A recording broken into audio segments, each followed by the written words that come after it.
Ah! What? Oh my God. Oh my God. All came in like 20-minute notice. And I. Brother, are you for real? And then Mark Carney starts laughing. Look at him. Came in like. Look at Mark Carney's face. 20-minute notice.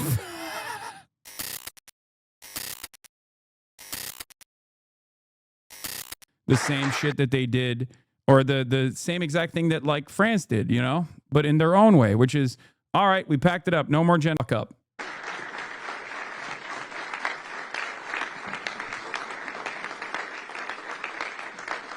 Well, thank you very much. And that was. Why do you think Israel's willing to do a ceasefire after 2 years? There is no Israel's willing to do anything. There could be two reasons. If the ceasefire is fake and they're just simply biding their time, they're just going to go back to business as usual. But it seems like this will hold. And the reason why it will seemingly hold is because America has finally told Israel it's done. Okay? That's it.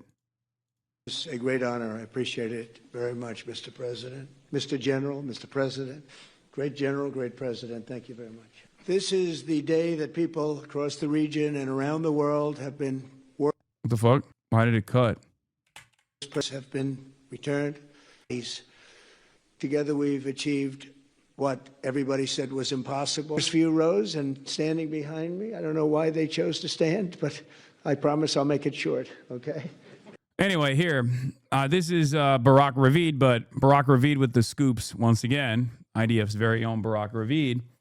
Direct meeting between Trump envoys and Hamas leaders sealed the Gaza deal. An unusual and dramatic meeting last night between President Trump's envoys and Hamas leaders helped get the Gaza peace deal across the line. Three sources with direct knowledge tell Axios why it matters. One barrier to a deal was that Hamas leaders feared Israel would resume the war once its hostages were freed. In order to deliver a deal, one of the sources contended, Steve Witkoff and Jared Kushner had to meet the Hamas leaders in person and directly assure them that Trump won't let that happen as long as the group held up its side of the deal. A day earlier, Trump had privately granted permission for Witkoff and Kushner to meet Hamas leaders if necessary to seal a deal when they met in the Oval Office before the pair departed for Egypt. After arriving in Sharm el-Sheikh, Witkoff informed the Qatari and Egyptian and Turkish mediators about Trump's green light. On Wednesday night around 11 p.m. local time, the Qatari mediators came to Witkoff's villa at the Four Seasons, said there was a stalemate in the talks, and asked if the U.S. envoys were ready to meet Hamas, according to one of the sources. We think that if you meet them and shake their hand, there will be a deal, a senior Qatari official told Witkoff. Behind the scenes, several minutes later, Witkoff and Kushner walked into another villa at the Red Sea Resort. Arrayed inside were the Egyptian and Turkish intelligence chiefs, senior Qatari officials, and four most senior Hamas leaders involved in the negotiations. The Hamas team was led by Khalil al-Hayya, who had survived an Israeli assassination attempt in Doha 3 weeks earlier. In a meeting lasting around 45 minutes, Witkoff told the Hamas officials the hostages were now more of a liability than an asset for you. It was time to move on with the first phase of the deal and bring people home on both sides of the border, he said, according to one of the sources. Al-Hayya asked if Witkoff and Kushner had a message from Trump. President Trump's message is that you will be treated fairly and that he stands behind all 20 points of his peace plan and will make sure that they're all implemented, Witkoff said, according to the source. When the meeting ended, the Hamas leaders went to a separate room with the Egyptian, Qatari, and Turkish mediators. Several minutes later, Egyptian spy chief Hassan returned with his Turkish and Qatari counterparts. Based on the meeting we have a deal, he told Witkoff and Kushner. Flashback, the meeting in Sharm el-Sheikh was the second significant direct engagement between the Trump admin and Hamas. In March, U.S. hostage envoy Adam Baylor held an unprecedented meeting with Hamas leaders in Doha in an effort to free American hostage Idan Alexander and retrieve the bodies of 4 other Americans kidnapped by the group. The deal faltered in part due to strong opposition from the Israeli government, which was initially in the dark about the direct negotiations.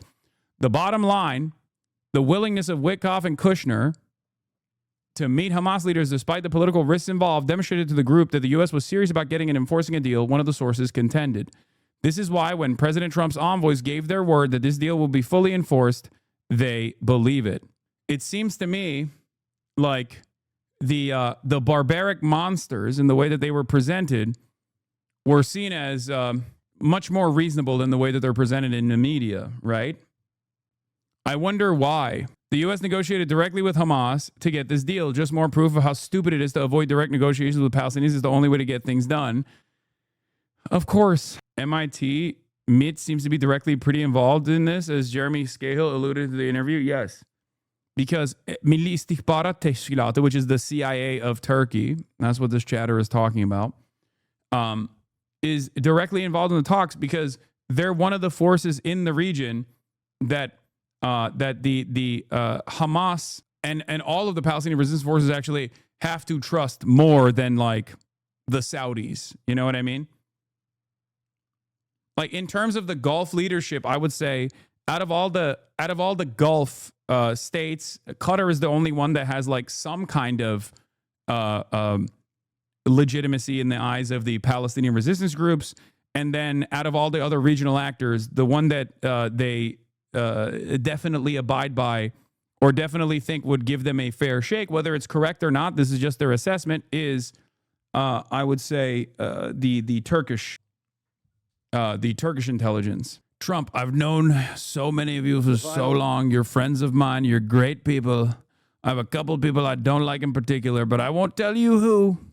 Sprint to this deal began less than 3 weeks ago on the sidelines of the United Nations in New York. I met with many of the people in this room, and it all just started coming together. I've known so many of you for so long. You're friends of mine. You're great people.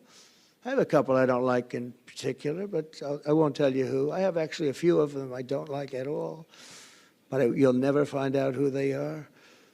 Well, maybe you will, come to think of it. The final... I honestly feel like Trump only wanted this deal for Nobel and now seems not to really care to be there. No, I don't think it's just that. I think the other reason is because, look, it's impossible to fully understand why Trump is doing this. Okay, but you have to start with his motivations. Donald Trump's primary motivation always is getting his money up and not his funny up. Okay, he doesn't care about anything other than himself. That much is obviously clear. He certainly doesn't care about peace for the sake of sparing lives that could have been continued to be dominated by Israeli incursion and the Israeli genocide against the Palestinians. He obviously just cares about deals. He cares about deal making. He cares about being seen as a deal maker. He cares about being seen as a powerful figure. And I think ultimately he cares about making money, not just for himself, but also for his EU is greater than you. You are just a cringe communist. Oh, EU is greater than NA. I think in some ways, Europe and with its political movements is better than the United States of America. But unfortunately, the European Union and European countries are basically servile, like a dog, to our disgusting, monstrous piece of shit government. There have been great movements that come out of Europe. Like you see what people are doing in Spain, you see what people are doing in Italy, and you see the protests everywhere, and it inspires confidence, but just not great. Anyway, look, let's keep going. What I was going to talk about is like, if you're thinking about Trump's main motivations here, I think it's deal making. Okay. I think it's ultimately deal making. He wants to make deals and he wants to build shit. Okay. He wants to build shit in the region. He wants to build shit in Gaza potentially. Like that's what he wants to do. He wants to make money. And it's wild because like, I guess that has led to, at least in the interim, a more peaceful outcome for the Palestinians, a moment of respite for the Palestinians than the other side of the equation, which is like unrestrained, ultra-Zionist social conditioning and firm commitment to Israel. Trump recognized that Israel's popularity was waning, even in his own base. He recognized that Israel's popularity was waning all around the world. And he openly stated it. He said, we're going to make Israel popular again. Israel's lost a lot of support around the world. He said that straight up. So look no further than that if you want to understand where he's coming from. Trump points at UAE official during photo op and says, a lot of cash, unlimited cash. Yeah, he also loves this shit. Like, that's why he keeps hyping up how much money they have. He loves it. He just keeps saying, like, these guys, they have so much money. It's so good. I love how much money they have. Why does he keep pulling him like that? He's such a freak, dude. A lot of cash, unlimited cash. I think the attack on Qatar mattered a lot in Trump moving on this. He really values both personally, financially, and politically the relationship between the U.S. and Gulf countries. Almost immediately afterwards, he gave Qatar a security agreement equal to an Article 5, and he made Netanyahu apologize publicly in front of everyone. Yeah, I think Israel might have... I forgot to mention that. Yeah, I think Israel bombing Qatar after Qatar had already bribed Donald Trump directly. Big mistake. Because Miriam Adelson gave Donald Trump $250 million. That goes a long way. Qatar gave him $400 million in the form of a plane. That also goes a long fucking way, which is precisely the reason why when that happened, if you remember, I said, look, it's transparent corruption. Everybody understands this is fucking bribery, okay? But if this actually moderates Trump's tone, if you go back and listen to my commentary at the time, when everybody was talking about the plane, what did I say? I said, if this somehow makes Donald Trump's tone in the region a little bit more moderate, then I don't even give a fuck. Okay? And I'm not saying that because my main oilers, my main funders are the royalty of Qatar, okay? The Piker Broadcasting Service is funded by you, the viewers, and it's for you, the viewers, okay? And by that, I mean your gifted subscriptions come directly from the royal family of Qatar and the glorious nation of Qatar. Qatari Cat with 100 gifted subs. There it is. There it is. W bribes. W bribes. You keep talking about that, but Van Jones needs to be taking you seriously. Yeah, I know. Anthony Blinken and then Andrea Mitchell. Oh my God, this conversation is going to brick my brain. Okay. Ay, ay, ay. I think some Israeli advocates hope that images of Hamas acting violently towards collaborators or criminals or settling scores would turn Trump off and he would greenlight the restart of the war. That was a bad bet. Interestingly, Trump, though he wallows in a lot of atrocity propaganda, is one of the only powerful Western leaders who treats Hamas not as some barbaric alien being, but an organization with interests and rationales like anybody else. He genuinely seeks to understand why they do what they do, which very few people do. Kind of jarring. To which Megaphonics responded with, Hasan the Hun had a take on stream recently that seems prescient. While previous presidents, most of all Biden, have an ideological foundation for defending Israel, Trump's main motivator, despite his obvious rampant Islamophobia, seems to be personal wins and back scratching.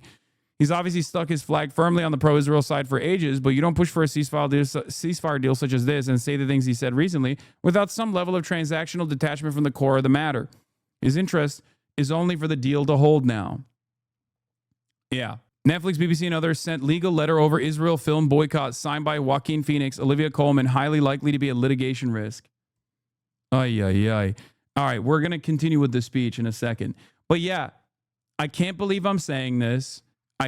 It's such an insane thing to say, but it's more so a sign of how awful and how deteriorated global politics are, that honestly, the person who is simply bribable and financially motivated to push for a ceasefire is seemingly better than the person who is ideologically committed to the project of Israel, the project of greater Israel.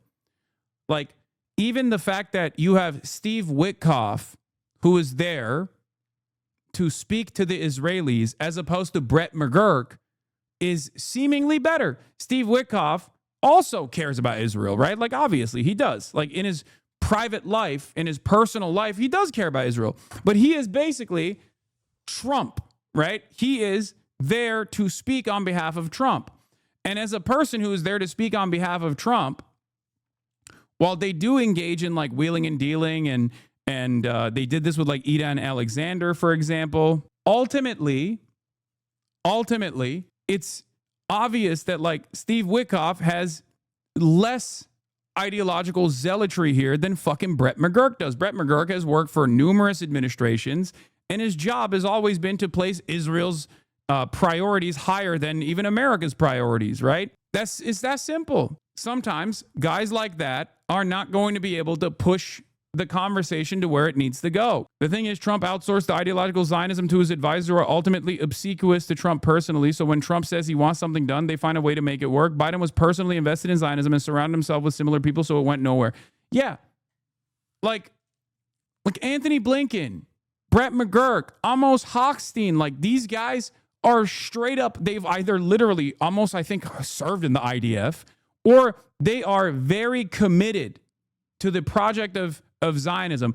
Joe Biden is very committed to the project of Zionism, right? Like that's a personal investment that these guys have, as opposed to Trump, who doesn't give a shit about anything. So in this instance, like narcissism and glad handling unironically can make him fucking take a different approach to the situation than like an administration that is comprised entirely of people who are committed to Israel. Straight up. And before people say, is it religious? Like Biden is Catholic. By and large, it's like the least pro-Israel Christian faction out there. What are you talking about? I don't think Brett McGurk is Jewish either, if that's what you're like trying to fucking figure out. Because like it don't matter. For these guys, for a lot of these guys, I don't think you understand. Like Zionism is not like something that is baked into their DNA because of their fucking religious affiliation. Like it's not because they're Jewish, is what I mean. Is Brett McGurk even Jewish? I mean, look at Mike Huckabee. He's one of the most rabid fucking freaks out there. I mean, his last name has Mick in it, so I don't think he's Jewish, but yeah, he's Irish, and he's either WASP or WASP and a Protestant or fucking Catholic. Not that it fucking matters. That's what I'm trying to explain. This is not like a Jewish thing at all. It's just, if it was simply just a Jewish thing, then you wouldn't have the most rabid Christian evangelical Zionists in this country. We are not going to keep you standing for long. These are great leaders. After years of suffering and bloodshed, the war in Gaza is over. Humanitarian aid is now... Libs were right. You were wrong in saying Kamala would be the same as Trump on Israel-Palestine. Trump is better law. Oh, come on, man. I mean, let's not lose sight of the reality, okay? Like, let's not lose sight of the reality that he did for 8 additional months allow Israel to murder and starve the Palestinians, okay? Yeah. We're not giving credit to Adolf Hitler for killing Adolf Hitler, okay? Pouring in, including hundreds of truckloads of food. What the fuck? Wait. Medical equipment. Hostages freed. Biden 135, Trump 20. Shut the fuck up. Ain't no way. Ain't no way that's what liberals are doing. Oh my God. Oh my fucking Lord. Oh my Lord. Holy goddamn moly. This is crazy. Equipment and other supplies, much of it paid for by people in this room. Civilians are returning to their homes. The hostages are reuniting. I mean, it's beautiful. I'm just watching it backstage. The level of love and sorrow, I've never seen anything like it. It's amazing when you see they haven't seen their mother, their father. They haven't seen them in such a long time, and they lived in a tunnel, a very little tunnel, very deep. And the level of love is just incredible. It's a beautiful thing to see. It's, in one sense, it's so horrible that it could have taken place, but in another sense, it's so beautiful to see. A new and beautiful day is rising, and now the rebuilding begins. The rebuilding is maybe going to be the easiest part. I think we've done a lot of the hardest part, because the rest comes together. We all know how to rebuild, and we know how to build better than anybody in the world. I want to express my tremendous gratitude to the Arab and Muslim nations who helped make this incredible breakthrough possible. And you really did. To President El-Sisi of Egypt, who is so generously hosting us today. Absolute garbage. I want to thank you for the outstanding job. Oh my fucking God. Brother. You need to be fucking yeeted out of orbit permanently. Brother, are we serious? Like, they're always serious. This is what they always care about. Have you heard Red Scare talk with Nick Fuentes? Anna's first question is about you and brings you up a lot. She's obsessed with you. I'm not trying to upset you, because I thought I thought people would be a little bit more locked into what's going on currently. You know, like this is a fairly historic world event. Anyway, let's just continue. Your country is doing in so many different ways, and for helping us so much with this peace agreement. I also want to thank the president for the escort of 6 fighter jets. So we looked out the window. We said, I hope they're friendly, and they turned out to be very friendly. But we had 3 on each side, and they are beauties right out of the really American manufacturing hub. We make the greatest military equipment in the world. We have the strongest military in the world by far. And I knew exactly what those planes were, and I knew exactly how much you paid for those planes, too. You paid a lot, but you got a pretty good deal. And they are great planes, and we just appreciate it. That was quite an escort in. I also want to give a very special thanks to the Emir of Qatar, a man who's outstanding. He's been a friend of mine for a long time, long before politics, and he's a fantastically respected man. His Highness Sheikh Tamim is respected by everybody. He's respected by everybody, and in the most positive way, not only because of power, because of his heart. He's got a tremendous heart, and he's a great leader, and his country loves him. Thank you very much for being here. It's an honor. Let me also express our condolences to the Qatar. I need him. He's always there. Thank you very much, Mr. President. And Turkey's I at the also table. want to thank, I just spoke to him on the phone, His Royal Highness Crown Prince Mohammed, Saudi Arabia, special friend of mine. Boy, he's come so long and so far, and he's doing a fantastic job for his country. And I want to just thank him. And His Highness Sheikh Mohammed of the United Arab Emirates. You're my favorite terrorist, Hasan. I love you. I feel like there's way better terrorists than me out there. Like, if there was like a tier list of freedom fighters, I would say I'm nowhere near the top. Is here. Where? He's here someplace. Where? Oh, he's not here, but he's here in spirit, I can tell you that. And he's been another one. He's been absolutely incredible, and we appreciate it very much. And His Majesty King Abdullah of Jordan, and thank you very much, King Abdul of Jordan. He's here. Thank you. Thank you. Would you like to say what you said the other day? I think it was so nice. Please. Thank you very much. My dear President Trump, my dear brother President Fatil Sisi of Egypt, Majesties, Highness. Bro, am I crazy? It feels like there is an environment of uncertainty and fear here. You know what I mean? Everyone's like, "Oh God, oh okay, yes, I love you, Mr. President. I told you in confidence that I love you." Is crazy.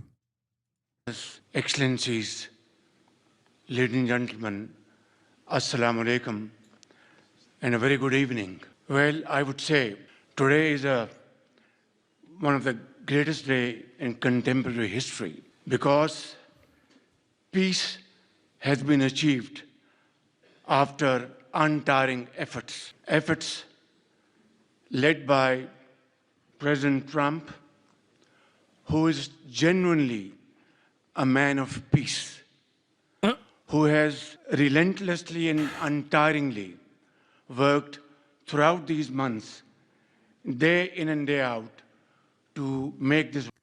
Bro, I can't get over the the audacity, the performance, the spectacle. Like, Gaza is reduced to fucking rubble. Israel has deployed 13 atom bombs worth of munitions on this fucking tiny sliver of land. Okay? On this tiny sliver of land. And you have all of these world leaders that are like patting themselves on the back, talking about how fucking spectacular this is, how peaceful Trump is. It's Trump's weapons. It's the American weapons that caused this death and destruction, this genocide. And virtually all of these leaders have to fucking sit there and act as though, you know, what we all saw happening did not actually happen. And that now we have finally gotten to a position where we've finally gotten to a place where, like, oh, pure peace is taking place. It's taking place. I don't know what you're doing. Okay, what do you want? What? What? What? What do you want? Huh? Okay. The chutzpah, if you will. Is that woman covering her nostrils with the smell from Trump? I don't know what the fuck Georgia Maloney is doing, to be fair. I don't even know what she's doing there. I don't know what she's doing in general.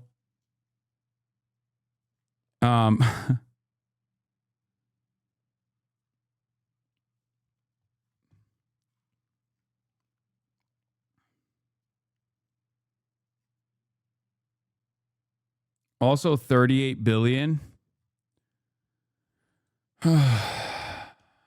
The U.S. could have forced Israel to accept the ceasefire 2 years ago. Instead, it spent $38 billion enabling Israel's genocide of Palestinians in Gaza and fighting a regional war on Israel's behalf. Yeah. I mean, when you talk about Maloney, why the fuck is the FIFA president there, bro? That's even more crazy. People were saying, what's his face? Infantino or whatever is there too.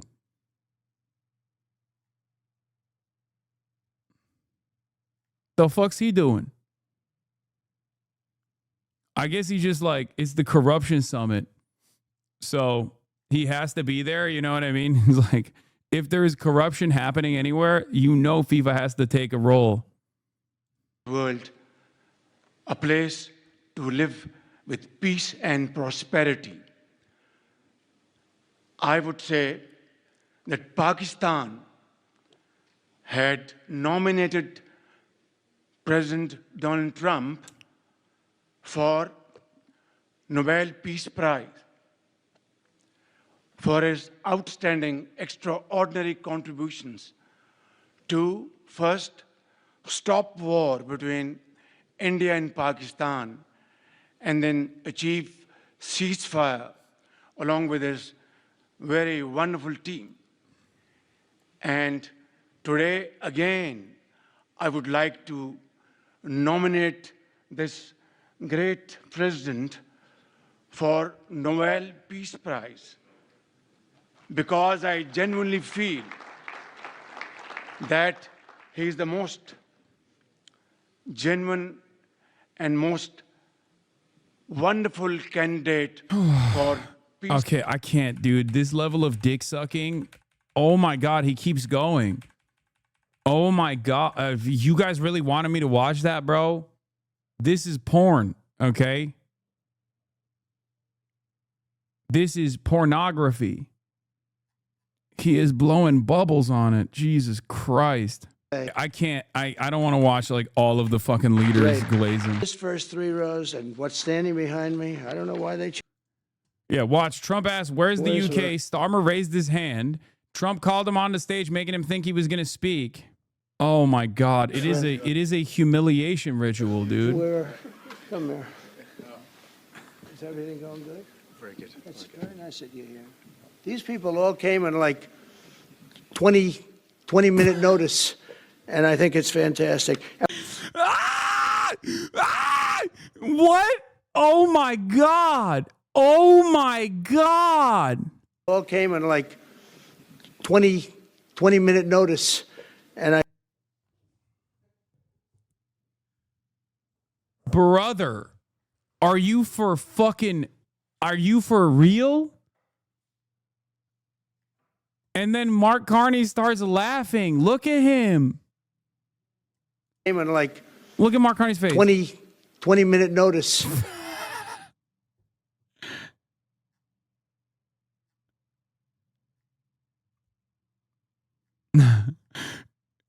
Trump is doing to these world leaders what all of my haters think, and many people who have just seen clips think I'm doing to Kaya. He's doing place training, dude. He said, "Get back to your spot."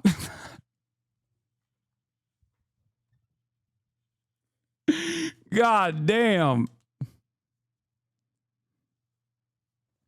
Servile, dude. Fucking servile. He said, "Place." Oh no.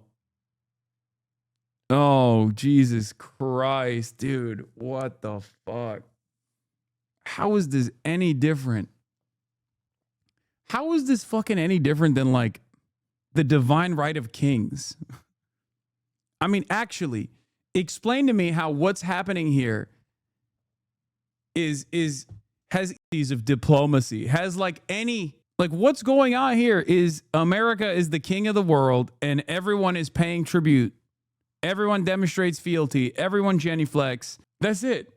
And I think it's fantastic. And we have so many others, and just so many others. And United Kingdom. Oh my God. Oh, it's just like bad optically. It's just bad in general. I mean, we got to run it back one more time. Kingdom. Where's United Kingdom? Where's our friend? Come here. Is everything going good? Very good. That's very nice of you here. These people all came in like 20-minute notice. And I think it's fantastic. And we have so many others, and just so many others. Oh my God. You know what's really funny is that all like the England first, mate. Fucking Britland first, mate. What are you fucking saying then? They all love Trump and they hate Keir Starmer. And the irony is Nigel Farage would be doing the same thing, if not even worse. Okay? Like, this is... You guys can fucking keep running around being like, we gotta defend England, lads. But you are literally a vassal state, dude. Look. And I'm not saying this in a like a flex way. Obviously, my president is a fucking moron. It is crazy, bro. Starmer fucking posted it. Oh my God. Oh my God. This is like, this has to be a humiliation ritual, honestly. Oh. They're so cucked. It's crazy. I feel like everyone has just lost their damn minds here. Chose to stand, but that's there. They're going to be very famous tomorrow, all of them. We have the Arab League is represented. He's a moron, but your president has balls, unlike the loser on scene. No, he doesn't have balls, chatter. He's the president of America. That's it. That's the only reason why he gets to do that. Okay? It's just the amount of global power that he has because of his position. The difference is, this has always been the case. This has always been the case. However, while this has always been the case, in previous iterations of quote unquote diplomacy, America at least like tried to entertain the notion of parity, equality, like caring about the sovereignty of other countries. Trump just doesn't play that. Like I said, quiet part out loud. Do with that information what you will. If you live in one of these countries, do with that information what you will. But this has always been the case. By His Excellency, and thank you very much for being here. Thank you very much. We have Armenia, and Azerbaijan. That's a tricky one. Oh, we saved him.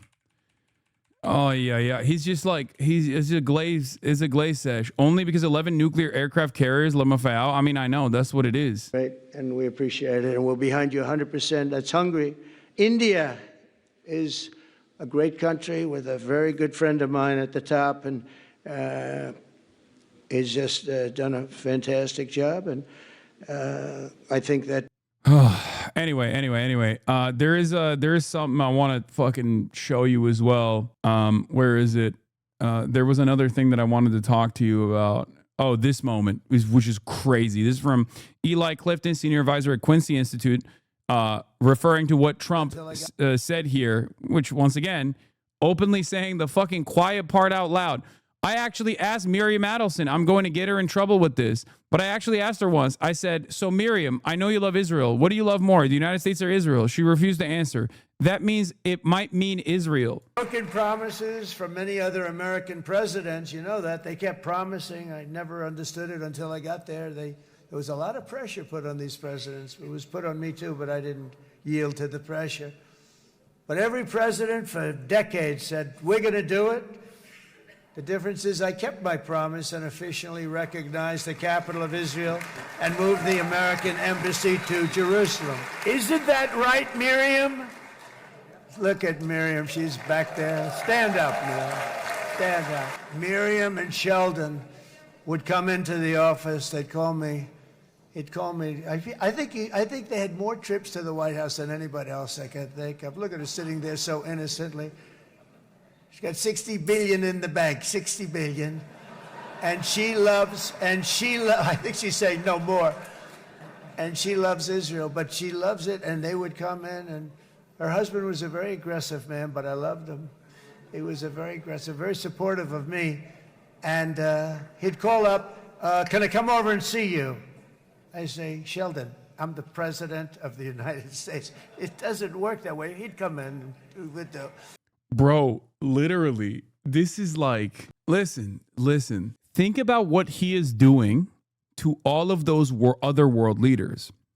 Now think about who he actually behaves servile to. This is literally like, how do I sit around and act as though this is not like, how do I sit around and act as though this is normal in any way, shape, or form? This is the guy that all the Groypers loved, by the way. This is the guy that all the fucking, anti-Semitic Groypers who were like, yeah, that's my bold, brave president. He's over here in Israel being like, I love Miriam Adelson. She gave me so much money. She loves Israel more than she loves America, but that's fine by me because I also love money. I love money. I talk to them every day. I used to talk to Sheldon, and Sheldon would dog walk me. He would make me bark like a dog, a little dog. I'd go, ip, ip, ip, ip, ip, like a dog. But they were very responsible for so much, including getting me thinking about Golan Heights, which is probably one of the greatest things to ever happen. The saddest thing is you all still voted for him. First of all, what do you mean you all? You're in a community where virtually no one, I assume, unless they're fucking haters that are simply hate watching currently, voted for Donald Trump, okay? Miriam, No. stand up, please. She really is. I mean, she loves this country. She loves this country. Her and her husband are so incredible. We miss him so dearly. But I actually asked her, I'm going to get her in trouble with this, but I actually asked her once, I said, so Miriam, I know you love Israel. What do you love more, the United States or Israel? She refused to answer. That might mean Israel, I must say. We love. I mean, that's crazy. That's crazy. Yeah, she loves Israel more than the United States of America. That's right. I'm going to get her in trouble. If you said this, you would get banned. Yeah. It's not. Trump has advanced the cause. He's no longer saying dual loyalty. He's saying single loyalty. Miriam Adelson, she doesn't give a fuck about America. Look what she did to the Dallas Mavericks. My beautiful Dallas Mavericks. Look what she did. She does not care about Texas. She cares only about Israel. Israel first, she said. And I said, me too. Oh, that's awesome. That's awesome. Thank you, darling, for being here. That's a great honor. Great honor. She's a wonderful woman. What is this? Sorry, ice cream vendor trickster. This is real life. Watermelon seller gets the girl. Turkish President Erdogan tells Italian Prime Minister Meloni she looks good, but she should quit smoking during their meeting at the Sharm el Sheikh Peace Summit. What the fuck? From the plane. Uçakta inerken görmüştüm We arrived sizi. together. Beraber geldik, intikal ettik havalimanına. Everything okay? Her şey yolunda. İyi gördüm. You look great.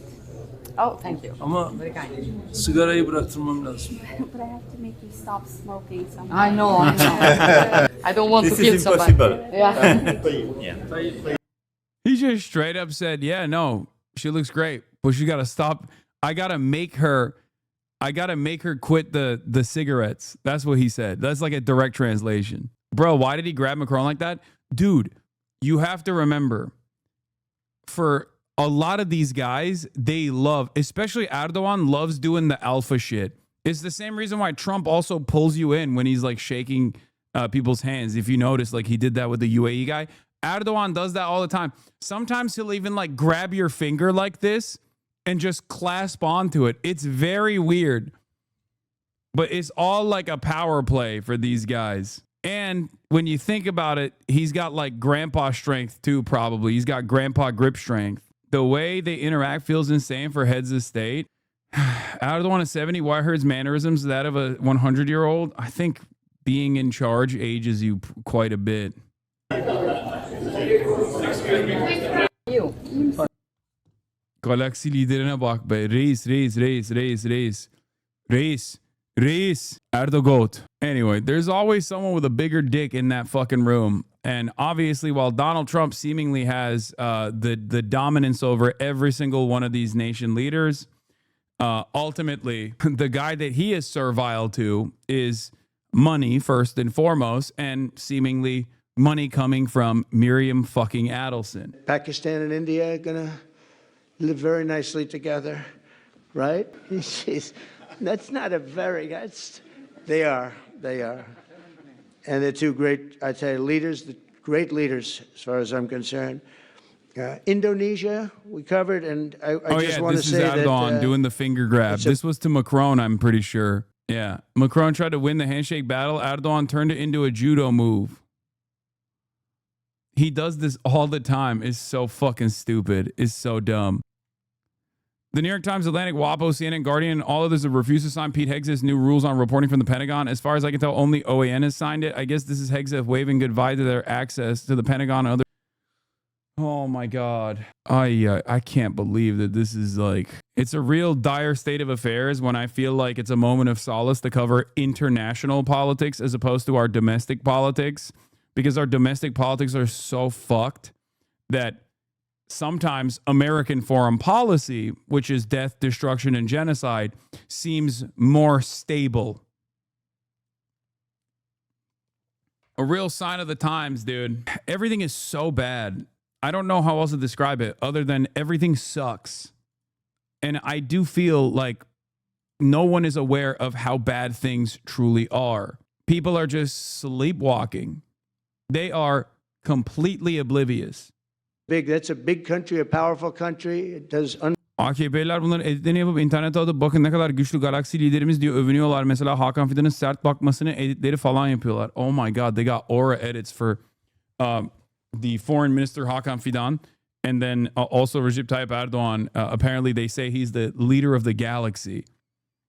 Like the people who are pro Erdogan in Turkey are making like aura edits, claiming that like he is the fucking leader of the galaxy. That's awesome. Unbelievably well, and it's great to have you. Iraq, we have Iraq with lots of oil. They have so much oil, they don't know what to do with it. That's a big problem when you have so much, you have no idea what to do with it. So thank you very much thank you very much.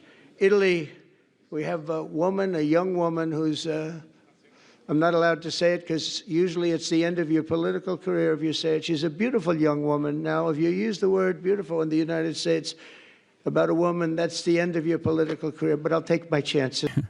I love when our famous rapist president acts as though he's worried about how his language is going to make people think he's a misogynist. They don't let you do it. They don't let you say beautiful woman. I say it anyway. Beautiful young woman. She's so pretty.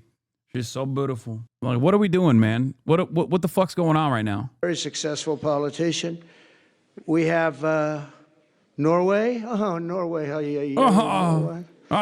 What happened, Norway? What happened? Where's Norway? Where is he? We have Johnny. We're going to the World Cup, I can tell you that. Where's Norway? I don't think he wants to stand. Oh, he's back there. Well, we have Norway. Oman, where's Norway? Again, we have Paraguay. We have really fantastic representative from Saudi Arabia. Thank you very much. I'll tell you what, and this time we'll get you the best seat. He always gets the best seat. He deserves the best seat. But what a great place it is. Spain. Where's Spain? Are you guys working on him with respect to the GDP? We'll get close. We'll get close. He's talking about the NATO deal. He's talking about how Spain refused to abide by the increase in military spending. That's what he's bringing up here. Spain. Yeah, you might get close. Maybe 2%, maybe 3%, maybe 5%. But fantastic job you're doing. And UAE, which is great. United Kingdom. Where's United Kingdom? Where's our friend? Oh, this part. We watched this already, but it's good to watch it again. Very good. That's very nice that you're here. These people all came in like 20-minute notice. and I think it's fantastic. And we have so many others, and just so many others. He's at And, place. it's such a compliment to what we're doing, because what we've done is something very unique and very special. So it's perhaps the wealthiest and most powerful group of nations ever assembled at one time, which is a big thing. We have achieved together in recent days. Yeah, blowing a 13-colony lead aside, the United Kingdom is literally, yes, the empire in which the sun never set. Think about that. Think about that for a moment. And then think about what just happened. A change that really is historic, and it's going to be remembered forever. And I want to thank the American team for their amazing work, and I want to thank, I think he'll go down as the greatest. They literally created Israel, man. They are responsible, first and foremost, for the creation of Israel. And America's responsible for the continuation of Israel's domination in the region. But, it's just the worst. Secretary of State in the history of our country. I really believe that, Marco, or I wouldn't say it. Marco Rubio, I wouldn't say it. Maybe I would. You're doing a great job. I'll tell you, he's on course to do it. We've done a lot of work in 9 months. We've done a lot of work. I say that, 1 year ago, a little more, but 1 year ago, America, the United States of America was was a dead country. The king told me, and I use that, he said, sir, 1 year ago, it was a dead country. Today, you have the hottest country anywhere in the world, and it is. It's the hottest country. So many investors are here. We have over $17 trillion being invested in the United States, which is a record that nobody has ever beaten. I don't think anybody will. And we still have 4 months to go. So in 8 months, we have over $17 trillion. We're actually very close to $18 trillion. There's never been, as an example, the previous administration had less than $1 trillion over 4 years. We have, we're close to breaking $18 trillion in 8 months. That's pretty amazing. No country's ever done that. I want to also thank Special Envoy Steve Witkoff and my son-in-law and a great guy, Jared Kushner. And I even have my daughter here, Ivanka. Ivanka, please stand up. Ivanka's here. Wow. Thank you. Thank you, Ivanka. We have a great team, and we have, as you know, General Raisin Kane. We have John Radcliffe. We have Tom Barrack. We have really a lot of good talent. We have Pete Hegseth, who's now Department of War, as opposed to Department of Defense. We made a little change. Somehow I like the name better, so do you, so do a lot of people. And we're going to put some of you on the Board of Peace. Everybody wants to be on the Board of Peace. They said, would you be the chairman? I say, I'm pretty busy too. But whatever we can do to have peace in the Middle East, it's worth it. But everybody wants to go on the Board of Peace, so we're probably going to enlarge it. We're going to get, and the leaders, the top people, the top leaders, they want to be on the board. I think while his narcissism and his grand desire to do deal making and be seen as like a deal maker, a peace guy, and his interest in doing PR for Israel might have pushed the Trump administration over the finish line to press Israel to finally say it's over. Having said that, he is such a malleable figure that do I think that this Board of Peace is actually going to be anything but like a British viceroy that is tasked with dominating the Palestinians at the behest of Israel? It's the most easily manipulated group of people, especially with Trump. Tony Blair already is an Omega Zionist. I mean, he is directly working with Larry Ellison. Larry Ellison has him by the balls, $300 million to the Blair Institute. Tony Blair was also working with Boston Consulting Group when they were putting forward different plans of what they can do post-ethnic cleansing completion of the Gaza Strip. He also played a role in the Gaza Holocaust Fund, GHF, Gaza Humanitarian Foundation. All of that, regardless of Benjamin Netanyahu saying Tony Blair is a non-starter, I think that there is not a lot of friction between Tony Blair and Zionists in general in terms of their grand design on how to dominate the Palestinians. Benjamin Netanyahu, here's Ed Intermentum. If this ceasefire holds, Donald Trump will have accomplished something that his own opponents spent years saying was so profoundly unachievable that it made endless taxpayer-supported war the only option. They will have nobody to blame but themselves. The question ahead now is if they go with the Blinken CYA line, that this deal was a product of Trump following through with the conflicts his admin started, a blatant lie given that the deal was reached through pressure on Netanyahu, or finally admit that Biden was inept. There's still a lot of daylight to be found. The deal's end goal is making Gaza a Qatari economic colony run by Tony Blair, but that's never going to become an issue if the party line is the only mistake we made was not bombing Iran earlier. No, BCG is Boston Consulting Group. Is it a subsidiary of Bain? I didn't. In regards to, can be found in regards to the deal's end goal of making. Yeah, it's true that all is doing at the moment is motivated by his fucking Nobel Peace Prize. I don't think it's just that. I thought BCG was separate from Bain. I mean, all these guys have the same ambitions. All these consulting groups, they are virtually identical. BCG is unique because Benjamin Netanyahu used to work there, however, and they've done a lot with Israel. I thought maybe Bain and BCG merged or something because someone was saying BCG equals Bain. Bain is where Mitt Romney was at. New York Times op-ed affirming what you said earlier. Israel's botched attempt to assassinate members of the Hamas leadership in Qatar began a cascade of events that led Trump and his Qatari, Egyptian, and Turkish counterparts to pressure Israel and Hamas into signing onto a framework agreement. Yeah, I think one of the biggest missteps here was Benjamin Netanyahu bombing Qatar after Qatar had given Trump a $400 million jet. I know that sounds so stupid, but this goes back to Trump 1. Okay? When under country in the Gulf Cooperative Council that didn't actually directly glad handle and directly pump bribes into Jared Kushner was Qatar, and they realized then, oh my God, we just have to pay the piper. Like, this is just how it is. Okay? So this time they did. And it's paying dividends. I'm not even kidding when I say this. I think Qatar giving Donald Trump a straightforward bribe played a big role. The uncomfortable truth about Netanyahu's victory. We'll get to that in a second. Peace, a beautiful term. At first I wasn't sure, and then I realized how beautiful it is. And for the people of Gaza, the focus now must be on restoring the basics of a good life. We're going to have a lot of money coming into Gaza and a lot of rebuilding and building. It's not so much rebuilding, it's really building, cleaning up and building. And I'm pleased to announce that numerous countries of great wealth and power and dignity have come forward to me just today and over the last week to say they want to help in the reconstruction of Gaza, putting up whatever money is necessary. And the money is, of course, it's a lot of money, but it's not much compared to the value or the wealth of these tremendous countries. And they are ensuring stability and success in the Middle East. So when you think about it, it's a very, very small amount of money is necessary, relatively speaking.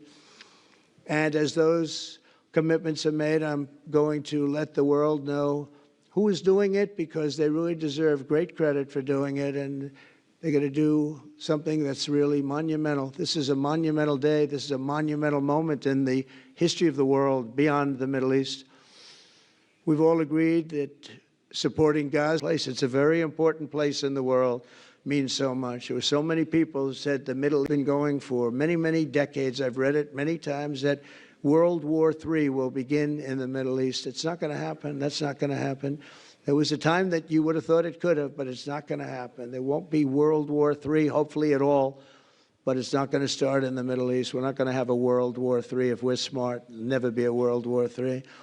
Our work begins right here and right now. From ancient times, this region has been extraordinarily mixed with respect to people, culture, religions, all of the different elements of national characters, political whims. This will be maybe the greatest deal of them all, period. And I want to thank all of you and all of these great nations and this region for what it's gone through and all of the fights it's had, or life over death and hope over strife and harmony over hatred. That's what we want. We want it to be that way, because together we're going to forge a magnificent, great... I can't, like, once again, they're having this kind of conversation